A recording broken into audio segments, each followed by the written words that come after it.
esta noche vamos a estar cubriendo la doctrina de solo Cristo. Es algo que los reformadores en su momento llamaron solus Christus, en latín, ¿verdad? Que era el lenguaje que estaban usando.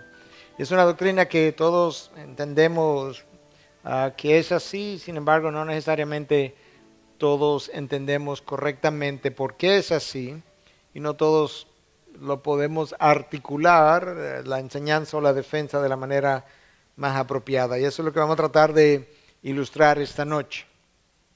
Si hay algo que es parte del espíritu de nuestra época en el día de hoy, es el espíritu de inclusivismo. Si hay algo que genera reacción en la sociedad hoy en día, es cada vez que nosotros decimos que tenemos la verdad o cada vez que decimos que Cristo es el único camino. Y hay algo fundamental que la gente no entiende lamentablemente, y es que la verdad es exclusiva, no importa en qué ámbito del saber yo esté hablando. Cada vez que tú hablas la verdad, todas las demás posiciones quedan excluidas inmediatamente. No importa si eso es en el ámbito de la ciencia, si es en el ámbito de áreas de la ciencia como la física, la astronomía. Cada vez que tú hablas verdad, todo lo demás es error. Eso es una definición intrínseca de la verdad.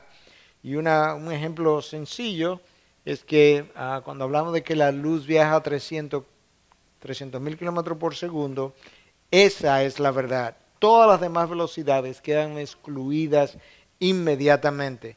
¿Y por qué? Porque esa es la verdad. No puede ser otra. Esta noche, aquí en el púlpito, ¿quién está? El pastor Miguel Núñez. ¿Y por qué no puede ser el pastor Héctor Salcedo esta noche? Porque él no está en el púlpito. Él puede ser mañana, pero ahora quien está es otra persona. De manera que la verdad es siempre exclusiva. La razón por la que personas en el hinduismo, el budismo, en meditación trascendental están dispuestas a aceptar otros dioses más Jesús es porque están en el error. Y el error siempre tiene espacio para la verdad, porque como no está en la verdad siempre cabe. Pero la verdad nunca tiene espacio para el error porque entiende que está en la verdad. Y eso es justamente lo que nosotros decimos. Cristo dijo, yo soy el camino, la verdad y la vida. Eso o es verdad o es mentira. Pero eso no puede ser verdad junto con lo que Mahoma dijo, junto con lo que el hinduismo dice, junto con lo que el budismo dice, porque habría que ser irracional para entender ambas cosas como ciertas. O es una o es la otra. Es más congruente decir yo no creo eso y creo lo que Mahoma dijo, eso es más congruente, que decir yo creo lo que Mahoma dijo y también creo eso que usted acaba de decir. No, eso es incongruente, eso es irracional. Y eso no es un ámbito donde yo quiero caminar en esta noche, sino que yo quiero caminar en el ámbito de la racionalidad. Y lo que Cristo dijo fue, yo soy el camino, no un camino, la verdad, no una verdad, y la vida. Nadie viene al Padre si no es por mí. De tal forma que si usted va a aceptar a Cristo en su vida, usted no lo puede aceptar de ninguna otra manera que no sea por las cosas que Él dijo, o simplemente niégalo y rechácelo completamente. Cuando Cristo dijo yo soy el camino, Él estaba excluyendo todo otro camino. No hay otro conforme a Cristo. No lo puede aceptar junto con otras enseñanzas que lo contradicen o que usted entienda que también llevan a Cristo, porque no fue lo que Él dijo. Tendría que rechazarlo a Él y sus enseñanzas. Yo soy la verdad. Eso implica que el resto de lo que se dice acerca de la salvación es mentira de acuerdo a lo que Él dijo. No es congruente decir Jesús fue un gran maestro, pero yo no creo que Él es Dios, pero Él fue un gran maestro. No, Él no puede ser ambas cosas. ¿Por qué? Porque Jesús dijo que Él era Dios. Entonces, si Jesús dijo que Él era Dios y no lo es, Él es un mentiroso. Y un gran maestro no puede ser un mentiroso. Entonces, una de las dos, o lo acepto como Dios por lo que Él dijo, o yo lo rechazo como Dios, pero no quiera ser un gran maestro de Jesús, mientras Él dice que fue Dios, y tú dices, pero no lo acepto como Dios. Entonces, si no lo acepta como Dios, y Jesús dijo que era Dios, es un mentiroso, y buenos maestros no son mentirosos. Es algo sencillo de racionalidad. Y la vida, lo que implica que cualquier otro camino o fuera de él no hay vida sino muerte. ¿Qué fue lo que ocurrió entonces? ¿Por qué el hombre está donde está? ¿Por qué tenemos tantos caminos? ¿Por qué tenemos tantas opiniones? Eso tampoco es tan difícil de entender. Adán y Eva fueron creados por Dios y en ese momento tuvieron una relación estrecha, íntima con Dios. Adán cae y Adán pierde el camino. Adán pierde la relación que tenía con Dios. Y no solamente perdió la relación, perdió el camino de regreso. Y es ilustrado en la palabra de Dios, o es mencionado como Dios pone incluso un querubín que impedía la entrada, el regreso. Dios los expulsa de su presencia y Dios pone un querubín que impide el regreso de ellos a lo que era antes su morada, el jardín del Edén. ¿Qué hace el hombre a partir de ahí? ¿Qué hacen los descendientes de Adán a partir de ahí? Comienzan a idear sus propios caminos de llegada, de regreso a Dios. E inventan diferentes cosas, diferentes religiones, el camino del esfuerzo humano, la moralidad, la meditación, todas estas cosas que nosotros hemos visto a lo largo de la historia, desarrolladas por el hombre tratando de llegar a Dios, pero cuando Dios decidió revelar su camino de regreso, el Dios que expulsa al ser humano de su presencia, se supone que debe ser el Dios que debe saber cómo yo regreso a su presencia. Uno, porque es Dios, y dos, porque Él fue quien me expulsó de allí, y tres, Él sabe dónde está, cuatro, Él sabe entonces cómo llegar. El ser humano no quiso entonces hacerle caso a la revelación de Dios y comenzó a crear su propia revelación o descripción de cómo yo llego a Dios. Y entonces ese es el surgimiento natural de todos los demás caminos que tratan de llegar a Dios. Pero Cristo, de manera categórica, como lo vamos a ver en un momento, afirmó lo que esos otros caminos y maestros representan. En una ocasión se cuenta, es una historia, una quizás leyenda, pero es una buena ilustración de cómo son las cosas. Se cuenta en una ocasión que un viajero quería conocer el desierto, viajar a lo largo del desierto. Y él contrató entonces un guía para atravesar el desierto. Y entonces el guía le dice, ok, pues vamos. Y cuando llegan al desierto, es la ilustración, aquí comienza el desierto, ¿verdad? De ahí en adelante la arena. El viajero dice, ¿y el camino dónde está? Y el guía lo mira y le dice, yo soy el camino. O sea, no hay camino en el desierto. ¿Cuál camino? ¿Dónde hay camino en el desierto? Es todo arena. Tú haces un camino hoy y en la noche la brisa levanta la arena y te lo cubre, mañana no hay camino. Sin embargo, hay gente que sabe caminar en el desierto, literalmente. Y él le dice, ¿tú quieres ver un camino? Yo soy el camino. Pues nosotros nos perdimos en el mundo y el hombre anda buscando un camino y Cristo vino y dice, ¿tú quieres saber cuál es el camino? Yo soy el camino. Ven y sígueme. Y el hombre ha dicho, no, así no. Yo entonces voy a hacer mi propio camino en el desierto. Y Cristo dice, bueno, pues entonces haz tu propio camino. Y eso es lo que el hombre ha estado tratando de hacer a lo largo de los años, de crear su propio camino para llegar a Dios. Cristo, de manera categórica, Él se define con diferentes palabras en diferentes momentos. Yo soy el camino que tú tienes que seguir, no hay otro. Yo soy el camino, la verdad, yo soy la verdad que tú tienes que creer. Fuera de mí lo que hay es mentira. Todo lo que es contrario a lo que yo enseño, a lo que yo soy, lo que yo represento, es una mentira. Y el padre de todo eso no es otro que no sea Satanás. Él es la vida en la que la vida que yo tengo que vivir. Cristo se definió de múltiples formas con los famosos yo soy el buen pastor, yo soy la vid. Pero hubo un momento en que Él se definió como la puerta de entrada al reino de los cielos. E incluso habló de aquellos que han tratado de entrar por otras puertas, otros maestros, otras religiones, otros caminos. Y Él no fue muy diplomático cuando se refirió a esos otros caminos. Escucha lo que Cristo dice en Juan 10, comenzando en el versículo 1.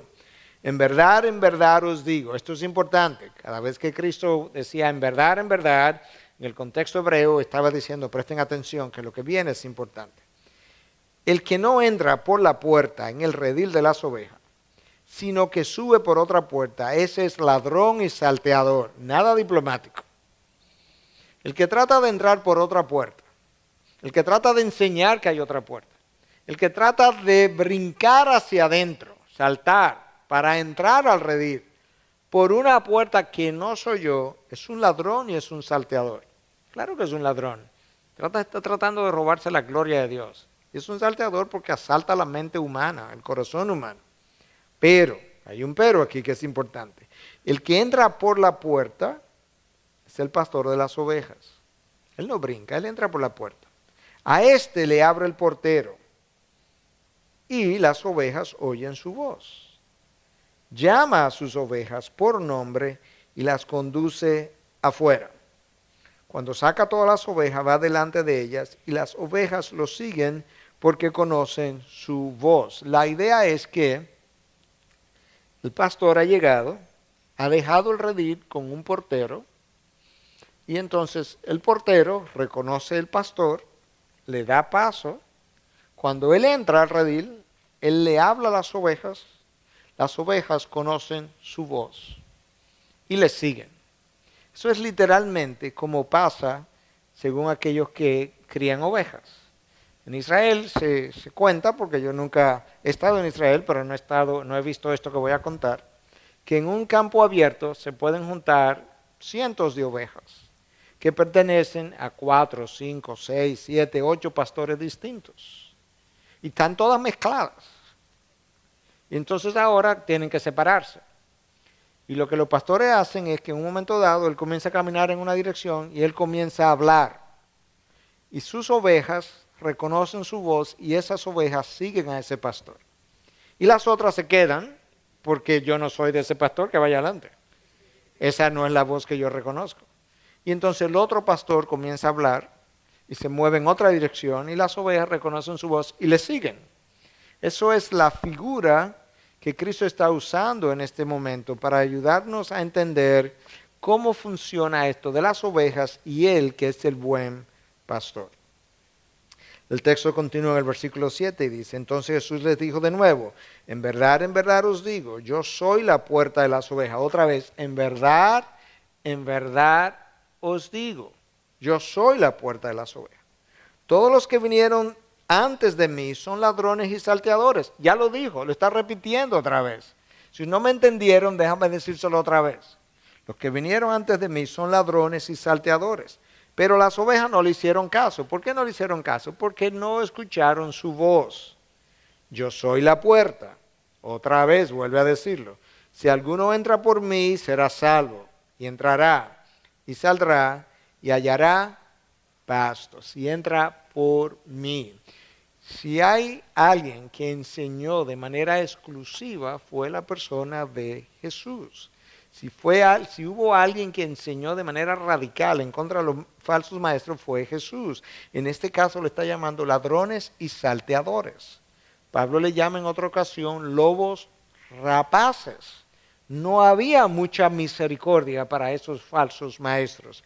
Cristo conoce el estrago que hacen en la vida de las ovejas. No los puede tratar con misericordia, tiene que tratarlo con cierto juicio por el daño que ellos causan. Entonces, de manera clara, que hay tres observaciones. Hay una sola puerta, versículo 7, el falso maestro, el clasificado de ladrón y salteador, ya hablamos de eso, y las verdaderas ovejas eventualmente siguen al buen pastor.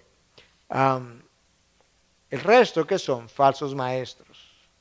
Y los falsos maestros, si las ovejas oyen el pastor, la voz del pastor, ¿verdad? Entonces, cuando hay un falso maestro y hay gente que le está siguiendo, ¿qué usted concluye de los seguidores del falso maestro? Que no son ovejas. ¿Qué son? Cabritos. Eso es como la palabra habla. La palabra tiene dos definiciones, dos tipos de animales para definirnos a nosotros. Ovejas y cabritos, que los ángeles van a separar al final de los tiempos. Literalmente. Entonces, es posible que una oveja se confunda en un momento dado y oya la voz de un falso maestro. Pero en el tiempo, esa oveja va a decir, este maestro que yo creía que era verdadero, ay no, esto es un falso maestro. Déjame irme a buscar la voz de mi pastor, porque este no es mi pastor. Y no estoy hablando de Miguel Núñez, estoy hablando de Jesucristo, ese es mi pastor. Déjame ir a buscar la voz de mi pastor, que es Jesucristo. Y Cristo lo dice, mis ovejas oyen mi voz. Por eso yo hoy estoy un poco más tranquilo con los falsos maestros, porque los falsos maestros para mí tienen una función. Y es atraer los cabritos para que dejen a las ovejas tranquilas. De verdad se lo digo. Estoy convencido de eso. Porque Dios ama a su iglesia, Dios ama a sus ovejas. Y yo me preguntaba siempre, ¿y por qué que Dios permite estos falsos maestros? Si yo fuera Dios, yo me los llevara. Y que dejen mis ovejas tranquilas. No, Él la está dejando ahí porque es para que dejen a sus ovejas tranquilas.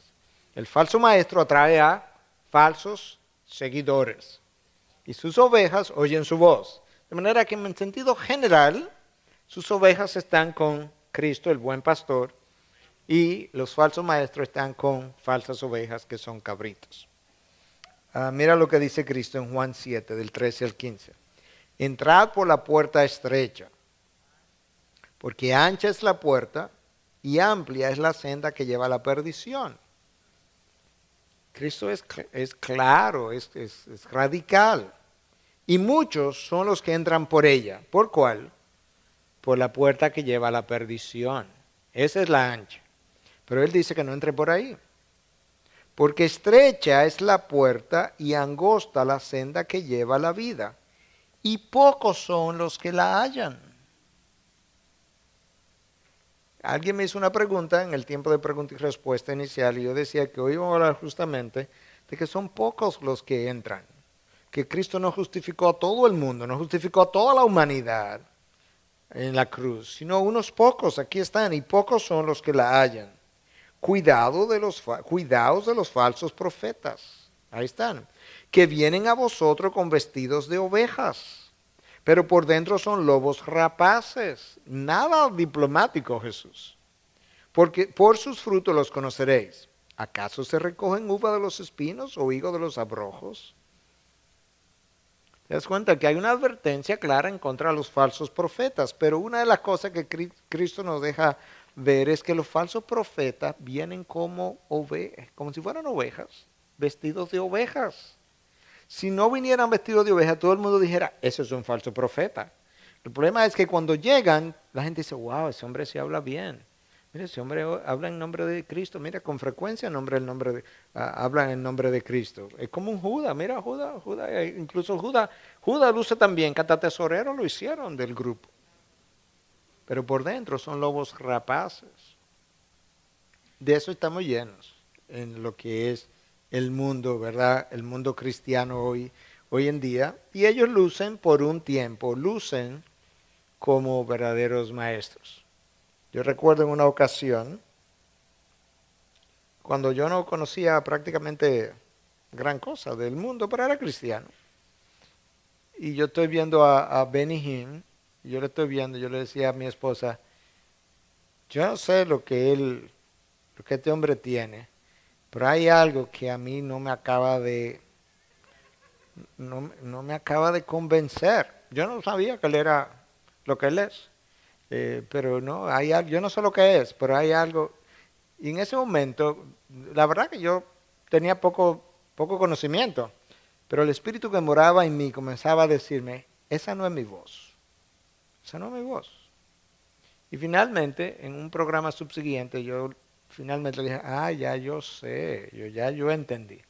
Este señor vive hablando del Espíritu Santo, y Espíritu Santo, pero de Cristo nada, de Cristo nada.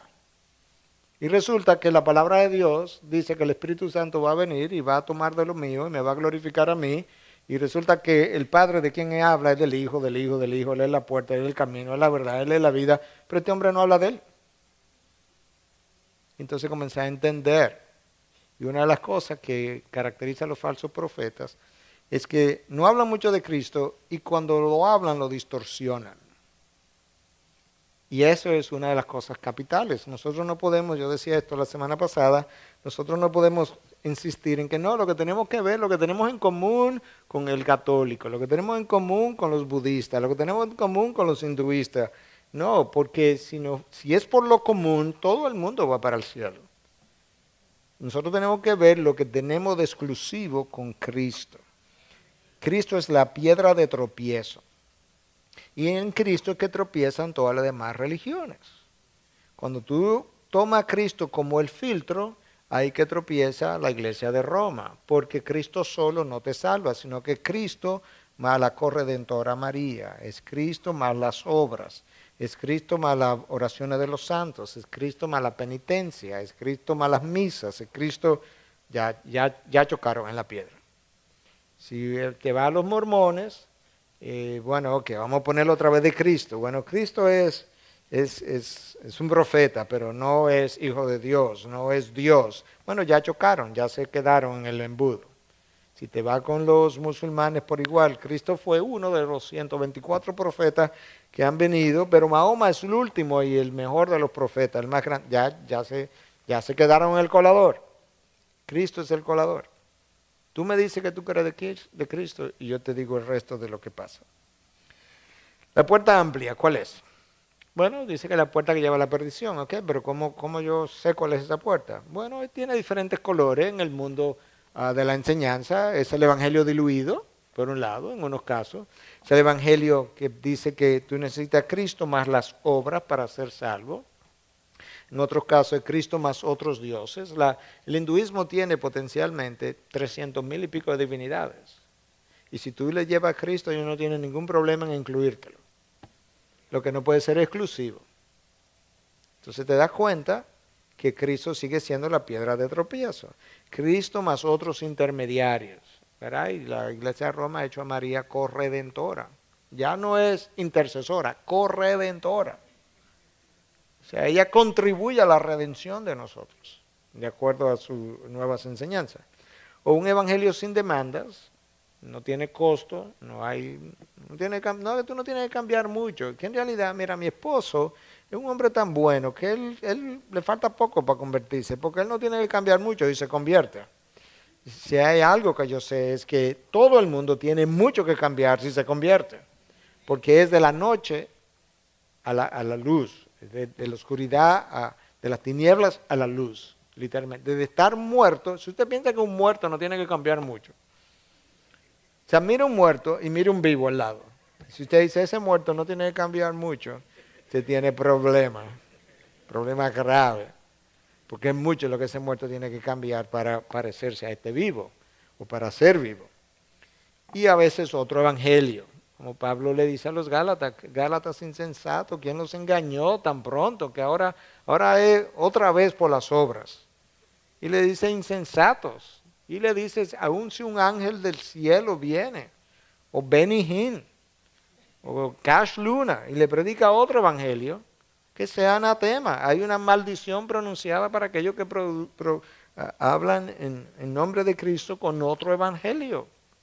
Porque ese no es el evangelio. El evangelio de la prosperidad es uno de esos evangelios apóstatas que nosotros hoy en día tenemos que reconocer y denunciar. De la misma manera, si hay falsos maestros, se supone que esos maestros tienen discípulos, ¿sí o no? ¿Y cómo se llaman? Falsos discípulos. Y están identificados en la palabra. Lo increíble de la palabra es lo claro que habla. Habla de falsos maestros, pero los falsos maestros no le enseñan al aire. Le enseñan a gente, a discípulos. Y tienen falsos discípulos. Míralo aquí identificado en Mateo 7, 21 al 23. No todo el que me dice Señor, Señor entrará en el reino de los cielos. Ajá, y entonces ¿quién es el que va a entrar, Señor? Sino el que hace la voluntad de mi Padre, que está en los cielos. Muchos me dirán en aquel día, Señor, Señor, no profetizamos en tu nombre, y en tu nombre echamos fuera demonios, y en tu nombre hicimos muchos milagros. Y entonces les declararé, jamás os conocí. Apartaos de mí los que practicáis la iniquidad. De acuerdo a este texto, la obediencia es la marca del discípulo real. Pastor, ¿eso quiere decir entonces que después que usted se convierte jamás peca? No, yo no estoy diciendo eso. Pero lo que caracteriza mi vida no es una vida de pecado. Lo que caracteriza mi vida es una vida de obediencia y que en mi humanidad peco. Eso es mi característica. La gente no me conoce o no te conoce como un hombre pecador, aunque tú eres un hombre pecador, y diario incluso. Pero la gente te conoce como un hombre de santidad, que entonces en tu humanidad tú pecas, pero te caracteriza la obediencia. Me dirán, Señor, Señor. Sí, el problema es que mucha de esa gente que dice Señor, Señor, vive en desobediencia. Viven desobediencia en sus hogares, viven desobediencia en su trabajo, viven haciendo subterfugio, viven evadiendo impuestos, tienen más de una mujer, tienen hijos en la calle, le viven quitando el dinero a las ovejas, viven de manera suntuosa, viven predicando una verdad que no es la verdad. Entonces Cristo dice, sí, ellos van a venir, pero yo le diré, jamás os conocí. El discipulado tiene un costo. Y muchas veces es el costo que no queremos predicar. Queremos simplemente predicar bendiciones, bendiciones, bendiciones. Y ese es el evangelio diluido. Ese es el evangelio que no me lleva a la salvación. Cristo dice claramente, otra vez, Juan 12, del 24 al 26, su frase famosa, en verdad os digo, si el grano de trigo no cae en tierra y muere, queda él solo. Pero si muere, produce mucho fruto. Se estaba refiriendo a él iba a morir, él iba a producir mucho fruto, pero escucha ahora, el que ama su vida, después que yo como grano caiga y dé mi vida por otros, y haya gente todavía que sigue amando su vida, tiene problemas. El que ama su vida la pierde, y el que aborrece su vida en este mundo la conservará para vida eterna. Si alguno me sirve, que me siga, y donde yo estoy, allí también estará mi servidor. Si alguno me sirve, el Padre lo honrará. Nota como Cristo dice, el que ama su vida la pierde, y el que aborrece su vida en este mundo la conservará. Hay un costo. Ahora, yo decía a una hermana recientemente que el diccionario no es quien me puede definir los términos que la palabra usa, porque Cristo dice, el que aborrece su vida, sonaría como que yo tengo que odiarme a mí mismo. Y eso no es lo que Cristo está diciendo. Lo que Cristo está diciendo es que Él representa el reino de los cielos con todas sus bendiciones y promesas. El mundo tiene sus propias promesas. Mi carne quiere lo que el mundo quiere. Esa es mi vida, mi carne quiere eso. Entonces ahora yo voy a rechazar lo que el mundo me ofrece para abrazar todo lo que Cristo ofrece. Y en este sentido estoy aborreciendo mi carne. Le estoy diciendo a mi carne, yo no quiero nada de lo que tú deseas porque no hay nada bueno en ti. Mi carne se puede deleitar en estas ofertas, pero yo he apreciado estas otras y estas son las que he abrazado. Entonces ahora yo estoy aborreciendo mi vida, la vida que llevaba, la vida que venía transitando. Y ahí está el costo del discipulado. ¿Cuál de vosotros, dijo Cristo antes de comenzar hacer un edificio, una casa, no se sienta primero y calcula el costo? Hay un costo. Y ese costo es justamente el abandono de aquellas cosas que el mundo nos ofrece y el abrazar aquellas cosas que Dios nos ofrece. Mira de qué manera Cristo habló de forma tan categórica con relación a su persona en diferentes pasajes. Esto es la salvación de acuerdo a Cristo. Mateo 11:28, venid a mí, todos aquellos que estáis cargados y cansados, y yo os haré descansar. Pero nota la frase, venid a mí, sígueme. Mateo 8:22, 9:9, 19:21. No sigue un camino, no sigue a un Dios, sígueme a mí. El que cree en mí, Juan 7:38. El que permanece en mí y yo en él, ese da mucho fruto, porque separados de mí nada podéis hacer, Juan 15:5. El que cree en el Hijo, ese es Cristo, tiene vida eterna. Vida eterna no se encuentra en ninguna otra creencia que no sea el que cree en el Hijo.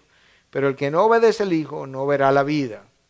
El que no obedece al Hijo, el que no me obedece no verá la vida, sino que la ira de Dios permanece sobre él.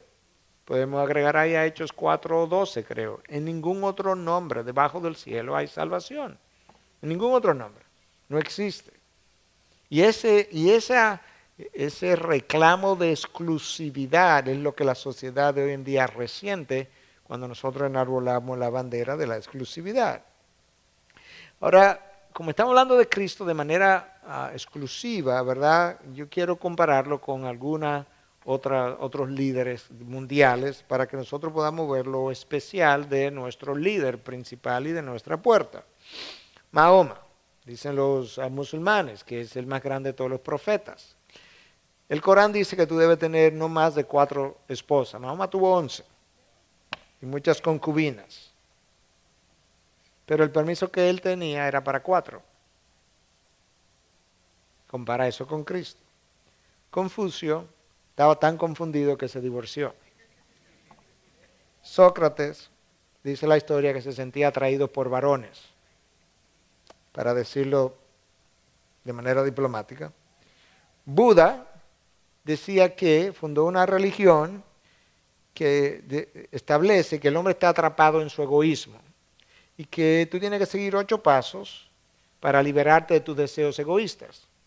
Pero resulta que Buda abandonó a su esposa y a su hijo. ¿Tú quieres algo más egoísta que eso? Jesús no se casó, pero hizo del matrimonio algo sagrado. Y dijo a la separación, dijo, divorcio, no. A menos que sea por causa de adulterio. Ese no es el patrón que esta gente siguió en términos de cómo vivió.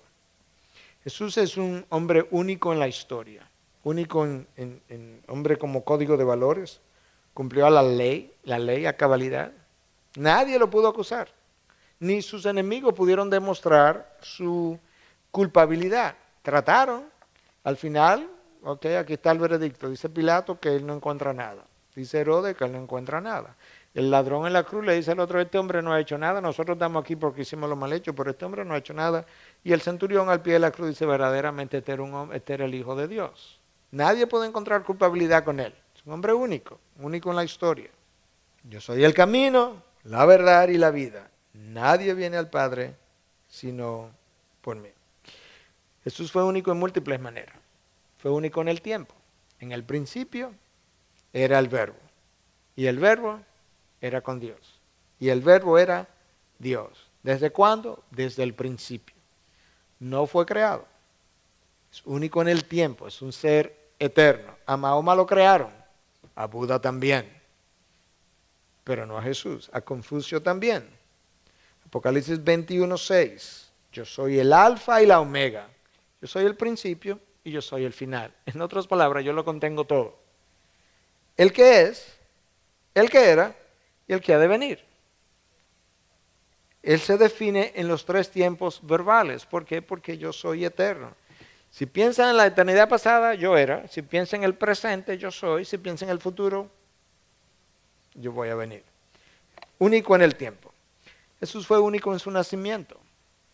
Nació de una virgen. Profetizado 750 años antes de que él naciera, de que ocurriera. El profeta Isaías dijo, y la virgen concebirá. Y la virgen concibió y dio a luz. Y dio a luz justamente donde Miqueas 5:2 dice que iba a dar a luz, en Belén de Judá. Jesús fue único en su naturaleza. Ningún líder religioso ha dicho que era 100% hombre, 100% Dios, y demostró en su vida ser ambas cosas. Demostró ser hombre cuando se encarnó, cuando nació de un ser humano, cuando sufrió hambre, cuando sufrió cansancio, cuando durmió, cuando comió, cuando lloró, todas esas exhibió las características típicas de la humanidad, pero a la vez exhibió las características típicas de la divinidad. Cuando él dice, a mí nadie me quita la vida, yo la pongo y la vuelvo a tomar. La pongo cuando yo quiera y la vuelvo a tomar cuando yo quiera. Y la puse el viernes en la noche y la tomé el domingo en la mañana, cuando resucité. Único en su naturaleza, una naturaleza 100% hombre, 100% Dios. Jesús fue único en autoridad. Él mostró autoridad de múltiples maneras. Mostró autoridad al enseñar. Mostró autoridad sobre los fenómenos naturales. Calmó la tormenta, caminó sobre el mar, mostró autoridad sobre los demonios, mostró autoridad sobre los pecados. Jesús dejó evidencia de su autoridad absoluta en el mundo, una autoridad que fue luego ampliada incluso cuando él antes de ascender le dice a los discípulos, toda autoridad me ha sido dada, por tanto, id y haced discípulos, en vista de lo plenipotenciario de mi autoridad, donde no hay un rincón del universo sobre el cual yo no ejerzo autoridad, dado ese dominio absoluto, mi señorío completo sobre la creación, yo los envío a ser discípulos. Y cuando vayan a ser discípulos, bautícenlos en el nombre del Padre, del Hijo y del Espíritu Santo, y enséñenles a obedecer todo lo que os he enseñado, porque esto tiene que ver con mi señorío. Y tú o tienes todo mi señorío o no tienes nada, pero no es parcial. Por eso, enseñarle a obedecer todo lo que os he enseñado. Mira esta comparación de Jesús como maestro, hablando de la autoridad que tuvo al enseñar. Sócrates enseñó por 40 años, Platón por 50 años, Aristóteles por 40 años. Si tú lo sumas, te da 130 años. Jesús enseñó por 3. Y sin embargo, nadie ha tenido la influencia sobre la humanidad que Jesús ha tenido. Ni Sócrates, ni Platón, ni Aristóteles, ni ellos tres juntos, ni todos los líderes de la humanidad juntos. Tú lo puedes juntar a todos. Y nadie ha tenido la influencia sobre la humanidad que Cristo ha tenido. Porque la fe cristiana ha tenido una influencia en el área de la ciencia, ha tenido una influencia en el área de la educación, monumental. Ha tenido una influencia en el área de las sociedades y su estabilidad. No hay un área de la sociedad que ha tenido una influencia en las leyes, en los gobiernos. Tienes que leer la historia para verlo, pero no ha habido nada como la fe cristiana, y su nombre cristiana viene de Cristo, que haya cambiado, trastocado, transformado la sociedad como lo hizo Cristo, el personaje Cristo. Mira el reconocimiento de su autoridad al enseñar. Descendió a Capernaum, ciudad de Galilea, y les enseñaba en los días de reposo, y se admiraba de su enseñanza porque su mensaje era con autoridad. ¿Qué le dio autoridad a Jesús? ¿Qué le da autoridad a un hombre al enseñar? En el caso de Jesús en particular, ¿qué le dio su autoridad? No era simplemente que él dijo que era Dios. Le dio su autoridad lo que salía de su ser, su mansedumbre, su sabiduría, el experticio al manejar las escrituras, cómo conocía el Antiguo Testamento, cómo conocía el corazón del hombre, cómo conocía el pecado del hombre, el dominio, bueno, ya mencioné de las escrituras, la santidad de su ser, todo eso de una u otra forma estaban convergiendo en una sola persona y se proyectaba hacia los demás y los otros decían, wow. En el caso del Sermón del Monte, cuando terminó, ¿qué dijo la gente? Este habla como uno que tiene autoridad y no como los escribas. Ellos distinguieron, hubo una diferencia entre la manera como los escribas hablaban, de una manera confusa, para engañarte, para torcerte las cosas, y la manera como Jesús enseñaba. Entonces, ese sentido de autoridad nos lleva a nosotros a decir hoy que Él fue único en su autoridad al enseñar. Fue único en su santidad. Escucha lo que Confucio decía. Yo nunca dije ser santo. Y Cristo dijo, ¿quién me acusa de pecado? ¿Hay uno que me acusa de pecado? Pilato, ¿tú me acusas de pecado? No, yo no encuentro falta contigo. Herodes, ¿tú me acusas de pecado? No, te estoy devolviendo para donde Pilato porque no encuentro nada. El ladrón en la cruz, ¿ustedes encuentran algo conmigo? No, pues tú eres un santo. Y el centurión, pues tú eres el Hijo de Dios. ¿Quién me acusa de pecado? Nadie. ¿Quién quiere tirar la primera piedra? Nadie. Por lo menos nadie que honestamente quisiera pasar ese juicio. Mahoma dijo, si Dios no tiene misericordia de mí, no tengo esperanza. La esperanza estaba en Dios. Cristo dice, bueno, a menos que tú creas en mí, tú vas a morir en pecado. Lo dijo de otra manera, pero lo dijo. Entonces Cristo no está apelando a la misericordia de Dios porque Él es Dios. Entonces es único en su santidad, en la manera como Él representó a su Dios. Buda dijo, yo soy alguien en busca de la verdad. Y Cristo dijo, no, sigue buscándola, pero yo soy la verdad. Tú te puedes dar cuenta que no es simplemente que vivió distinto, es que habló distinto. Es que habló de una manera que no tiene comparación. Tú puedes comparar a Buda con Confucio, con Sócrates, con Platón, y tú encuentras un punto de comparación. Pero cuando tú llegas a Cristo no hay punto de comparación. Una vez más, Buda está diciendo, yo estoy buscando la verdad, y Cristo dice, no, no. Pues claro que tú estás perdido, pero yo no, yo soy la verdad. Yo soy el camino, yo soy la vida. Jesús tuvo autoridad para perdonar pecados. Cuando Él le perdona los pecados al paralítico que le traen y se lo bajan por un techo que le abrieron un hoyo, ¿recuerdan eso? Y la gente dice, ¿quién es este que tiene autoridad o que se cree con autoridad para perdonar pecados? Y Él dice, bueno, ¿tú quieres que te diga quién es? ¿Qué es más fácil? ¿Decir tus pecados son perdonados o levántate y anda? Levántate, ve, corre y anda. Entonces ahora el paralítico sanado te dice quién es este que tiene autoridad para perdonar pecados. Este Dios que puede parar a un paralítico. Y eso es como Cristo demuestra su autoridad, no solamente para perdonar pecados, sino para sanar enfermedades, para levantar los muertos, como el caso de Lázaro. Una vez más, un hombre sin punto de referencia, sin punto de comparación, único en toda la historia.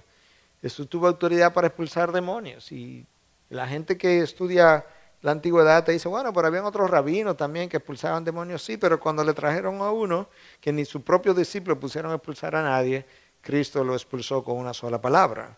De hecho, los demonios lo veían y le decían, tú eres el Hijo de Dios, tú eres el Santo de Israel. Los demonios reconocían su autoridad. Cuando los discípulos todavía no le habían llamado a él el Hijo de Dios, ya los demonios lo estaban llamando el Hijo de Dios. Reconocimiento de lo que él era. De manera que su autoridad sobre el mundo de las tinieblas también fue demostrado. No hubo un área de la vida donde él no demostrara su autoridad. No importa si era la vida, la muerte, los demonios, el mar, el viento, el pecado, cualquier otra cosa. Una vez más, mostró autoridad sobre la vida y la muerte. Cuando llegó a la higuera, la maldijo, se murió. Cuando llegó donde Lázaro, ya hediondo, como bien dice la palabra, ya tiene 4 días y hiede. Cristo dice, no, pero eso no importa, que remueve la piedra. Lázaro sale fuera y ahí viene Lázaro todo vendado y sale hacia afuera, mostrando autoridad sobre la muerte. Y hay varios episodios más donde Cristo se apersona y resulta que el difunto, por usar la palabra dominicana, se levanta y cobra vida. Cuando el centurión que vino le está pidiendo por su hija de 12 años y viene la mujer sangrando, tenía 12 años de sangramiento. Y entonces Cristo se entretiene, la mujer la toca y sale poder de él y se sana. Y Cristo se entretiene a hablar con ella, que quién es esta mujer que me tocó. Y mientras tanto vienen de la casa de Jairo a decirle que, mira, ya no moleste al maestro, que se murió tu hija. Ya no lo moleste más. Imagínate a Jairo que le está diciendo al maestro, ven a sanar a mi hija. El maestro está de acuerdo y comienza a caminar en esa dirección y de repente una mujer lo toca por atrás y él se entretiene a hablar con ella cuando se está muriendo esta niña. Y ya le acaban de decir a Jairo que incluso ya déjalo tranquilo, que ya se murió. Y el Señor le dice, no, tranquilo Jairo, cree nada más. Termina de hablar con la mujer se descubre, se confiesa, dice, fui yo, le dice toda la verdad. Cristo le dice, vete en paz, tu fe te ha sanado. Ok, Jairo, vamos para tu casa. Y cuando llega a su casa, le da vida a la hija de Jairo. A todos los entierros que Cristo llegó, se paró el muerto. La muerte huía. Claro, porque donde llega la vida, la muerte tiene que correr. No hubo un entierro donde él lo invitaran, donde el muerto se quedara muerto. No existió eso. Entierro que él fue, entierro que la muerte salió corriendo. Y la vida regresó. Fue único en su muerte entonces. No solamente tenía poder sobre la vida y la muerte, fue único en su muerte porque al que no conoció pecado, Dios le hizo pecado por nosotros para que llegáramos a ser justicia de Dios en él. Fue único en la manera como muere. Muere absorbiendo la culpa de mis pecados y otorgándome a mí entonces en su momento la santidad que me permite llegar a la vida eterna. Fue único en su resurrección. Todas las tumbas de Mahoma, de fulano, del otro, ahí están con sus huesos, con sus restos. La de Jesús no hay, está vacía. De hecho, no hay tumba de Jesús porque él la tomó prestada. Se le dijo, préstamela hasta el domingo a José de Arimatea, que yo solamente necesito usarla por un par de días. Y luego yo te la devuelvo. Y el domingo se la devolvió. Esto no es para mí. La iglesia primitiva nunca hizo un peregrinar a la tumba de Jesús, que esa estaba vacía. Todos los demás grandes líderes tienen su tumba y hacen su peregrinaje y le prenden vela y flores. La iglesia primitiva nunca hizo nada de eso, porque ahí no había nada, él había resucitado. Fue único en su resurrección. Y a pesar, ¿verdad?, de que Jesús nació en una aldea campesina llamada Belén, desconocida, no se movió más de 200 kilómetros de distancia donde nació, nunca escribió un libro, nunca fue a la universidad, nunca ocupó un cargo. A pesar de eso, nadie ha afectado la vida de la humanidad más que la persona de Jesús. Eso es lo increíble. Que Él se murió hace 2000 años y sigue cambiando gente. ¿Tú has oído cosas semejantes?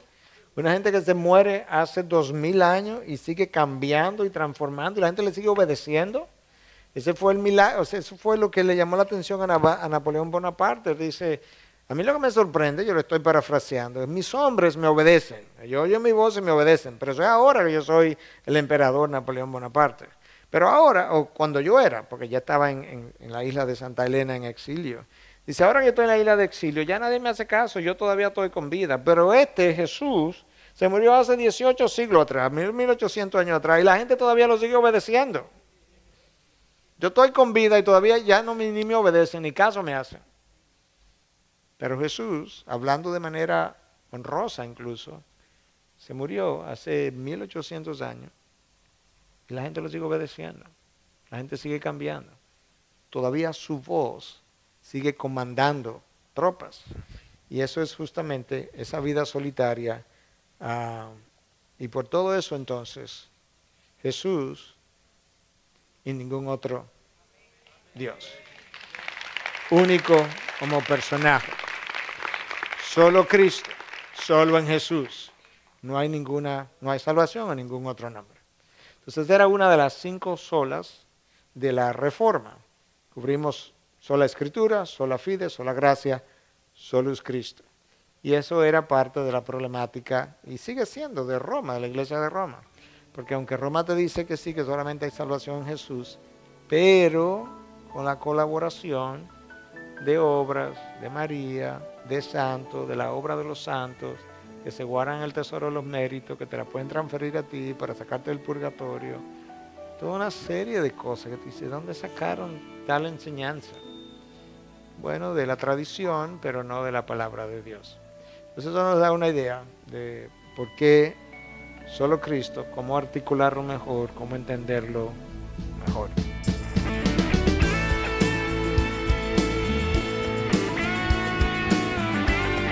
Esta es una producción que llega hasta ustedes gracias a los aportes de individuos y empresas comprometidos con la defensa de la fe. Para más información, preguntas y comentarios, visite nuestra página de internet www.integridadysabiduría.org. En esta página encontrará información sobre la producción de este y otros recursos que ponemos a su disposición, como también las formas en las que usted puede contribuir con la producción de programas como estos. Les invitamos nuevamente a visitar nuestra página de internet www.integridadysabiduría.org. Será hasta la próxima, cuando nos reencontremos en su palabra.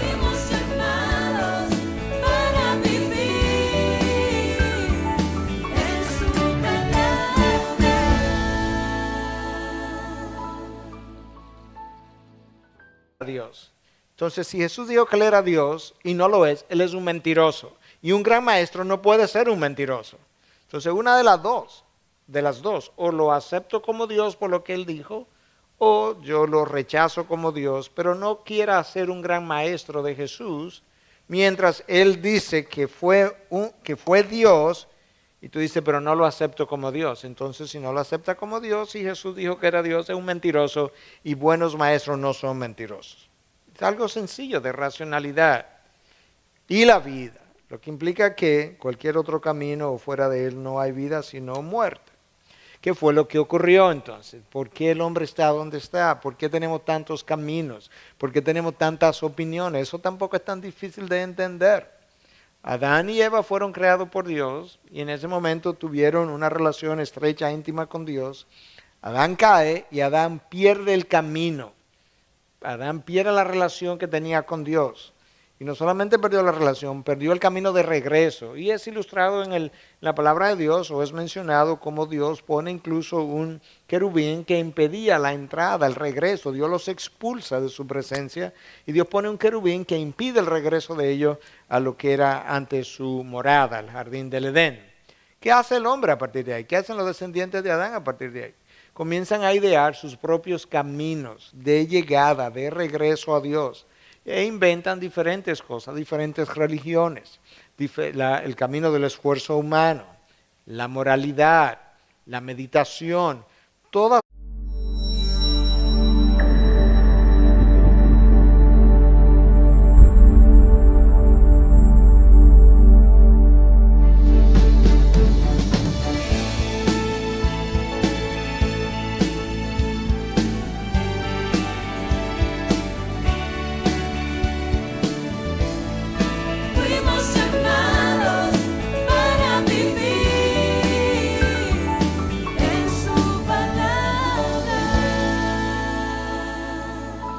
Esta noche vamos a estar cubriendo la doctrina de solo Cristo. Es algo que los reformadores en su momento llamaron solus Christus, en latín, ¿verdad? Que era el lenguaje que estaban usando. Es una doctrina que todos entendemos que es así, sin embargo no necesariamente todos entendemos correctamente por qué es así y no todos lo podemos articular, la enseñanza o la defensa de la manera más apropiada. Y eso es lo que vamos a tratar de ilustrar esta noche. Si hay algo que es parte del espíritu de nuestra época en el día de hoy, es el espíritu de inclusivismo. Si hay algo que genera reacción en la sociedad hoy en día, es cada vez que nosotros decimos que tenemos la verdad o cada vez que decimos que Cristo es el único camino. Y hay algo fundamental que la gente no entiende lamentablemente, y es que la verdad es exclusiva, no importa en qué ámbito del saber yo esté hablando. Cada vez que tú hablas, no puede ser verdad junto con lo que Mahoma dijo, junto con lo que el hinduismo dice, junto con lo que el budismo dice, porque habría que ser irracional para entender ambas cosas como ciertas. O es una o es la otra. Es más congruente decir yo no creo eso y creo lo que Mahoma dijo, eso es más congruente, que decir yo creo lo que Mahoma dijo y también creo eso que usted acaba de decir. No, eso es incongruente, eso es irracional. Y eso no es un ámbito donde yo quiero caminar en esta noche, sino que yo quiero caminar en el ámbito de la racionalidad. Y lo que Cristo dijo fue yo soy el camino, no un camino, la verdad, no una verdad, y la vida. Nadie viene al Padre si no es por mí. De tal forma que si usted va a aceptar a Cristo en su vida, usted no lo puede aceptar de ninguna otra manera que no sea por las cosas que Él dijo o simplemente niégalo y rechácelo completamente. Cuando Cristo dijo yo soy el camino, Él estaba excluyendo todo otro camino. No hay otro conforme a Cristo. No lo puede aceptar junto con otras enseñanzas que lo contradicen o que usted entienda que también llevan a Cristo, porque no fue lo que Él dijo. Tendría que rechazarlo a Él y sus enseñanzas. Yo soy la verdad, eso implica que el resto de lo que se dice acerca de la salvación es mentira, de acuerdo a lo que Él dijo. No es congruente decir, Jesús fue un gran maestro, pero yo no creo que Él es Dios. Pero Él fue un gran maestro. No, Él no puede ser ambas cosas. ¿Por qué? Porque Jesús dijo que Él era la verdad. Todas las demás posiciones quedan excluidas inmediatamente. No importa si eso es en el ámbito de la ciencia, si es en el ámbito de áreas de la ciencia, como la física, la astronomía. Cada vez que tú hablas verdad, todo lo demás es error. Eso es una definición intrínseca de la verdad. Y un ejemplo sencillo es que cuando hablamos de que la luz viaja a 300.000 kilómetros por segundo, esa es la verdad. Todas las demás velocidades quedan excluidas inmediatamente. ¿Y por qué? Porque esa es la verdad. No puede ser otra. Esta noche, aquí en el púlpito, ¿quién está? El pastor Miguel Núñez. ¿Y por qué no puede ser el pastor Héctor Salcedo esta noche? Porque él no está en el púlpito. Él puede ser mañana, pero ahora quien está es otra persona. De manera que la verdad es siempre exclusiva. La razón por la que personas en el hinduismo, el budismo, en meditación trascendental están dispuestas a aceptar otros dioses más Jesús es porque están en el error. Y el error siempre tiene espacio para la verdad, porque como no está en la verdad siempre cabe. Pero la verdad nunca tiene espacio para el error porque entiende que está en la verdad. Y eso es justamente lo que nosotros decimos. Cristo dijo, yo soy el camino, la verdad y la vida. Eso o es verdad o es mentira. Pero eso no es estas cosas que nosotros hemos visto a lo largo de la historia, desarrolladas por el hombre tratando de llegar a Dios. Pero cuando Dios decidió revelar su camino de regreso, el Dios que expulsa al ser humano de su presencia, se supone que debe ser el Dios que debe saber cómo yo regreso a su presencia. Uno, porque es Dios, y dos, porque Él fue quien me expulsó de allí, y tres, Él sabe dónde está, cuatro, Él sabe entonces cómo llegar. El ser humano no quiso entonces hacerle caso a la revelación de Dios y comenzó a crear su propia revelación o descripción de cómo yo llego a Dios. Y entonces ese es el surgimiento natural de todos los demás caminos que tratan de llegar a Dios. Pero Cristo de manera categórica, como lo vamos a ver en un momento, afirmó lo que esos otros caminos y maestros representan.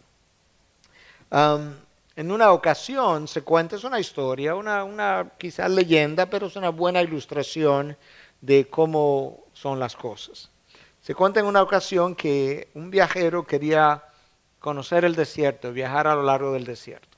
Y él contrató entonces un guía para atravesar el desierto.